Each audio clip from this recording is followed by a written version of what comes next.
Prior to the Cuban Missile Crisis, the U.S. was involved in World War II. In World War II, the USSR and the U.S. were allies, but the two always had underlying tension, leading to the beginning of the Cold War happening at the Yalta Conference while the war was still going on. The U.S. developed an atomic bomb, a weapon of mass destruction, in order to force the Japanese to surrender and effectively end World War II. The U.S. decided to drop the two bombs on Japan, stunning the world in the process, with the USSR included. As a result of the end of World War II, the world had two established superpowers, the United States and the USSR. The Soviet Union, not wanting to be outdone, managed to develop their own atomic bomb with the help of Soviet spies. Thus, the two were then fully equipped with weapons of mass destruction of their own. The initial missile technology for the missiles, however, would not have permitted for the United States nor the USSR to launch directly onto each other. Therefore, this ultimately became the premise behind the Cuban Missile Crisis. Another thing that was important to the background of the Cuban Missile Crisis was the Bay of Pigs invasion, where the U.S. attempted to dethrone the leader of Cuba, Fidel Castro, who was a communist leader.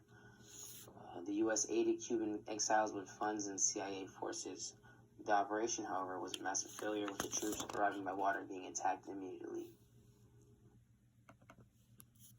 Furthermore, prior to the whole conflict, in 1959, the U.S. had placed missiles in both Italy and Turkey, with Turkey in particular being very close in proximity to the Soviet Union.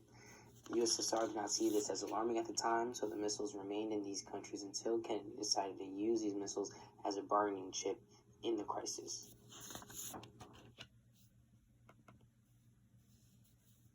The creation of USSR missile silos was identified by the United States by a U-2 spy plane, sparking the creation and first meeting of XCOM, a group of American politicians. Throughout the crisis, however, the group was largely ineffective at being decisive and coherent, leading to dysfunction and mistreatment of the crisis in many cases. It was not until the panel that was XCOM took a back seat and allowed for President Kennedy to practice his gifted diplomacy that the Cuban Missile Crisis began to be handled in an adequate manner. So, what happened after these launch facilities in Cuba were identified by the United States? Per the leader of the XCOM committee, Robert Kennedy, President Kennedy placed a quarantine on Cuba. This was essentially a blockade purposed to not allow for the Soviet Union to bring any further supplies to Cuba. Kennedy was careful to not label this action as a blockade, as this verbiage could make this action able to be viewed as an act of war. Ted Sorensen, an advisor for President Kennedy, writes a speech that Kennedy would eventually deliver to the United States on television. Kennedy delivers a speech to the nation, informing the nation that the USSR has placed missiles in Cuba, making sure to express the gravity of the situation to the people. Kennedy explains that the U.S. has already taken action to deter the Soviets through placing a quarantine and contacting the leader of the Soviet Union, Khrushchev. Throughout the course of the conflict, the leaders of the two countries were sending back and forth a series of letters that expressed the desires of their respective leaders. The letters were pivotal in the crisis, not resulting in a nuclear war, as the two were able to communicate their desires effectively. Kennedy made sure to be firm but tractable, as the Soviet Union still remained a grave threat.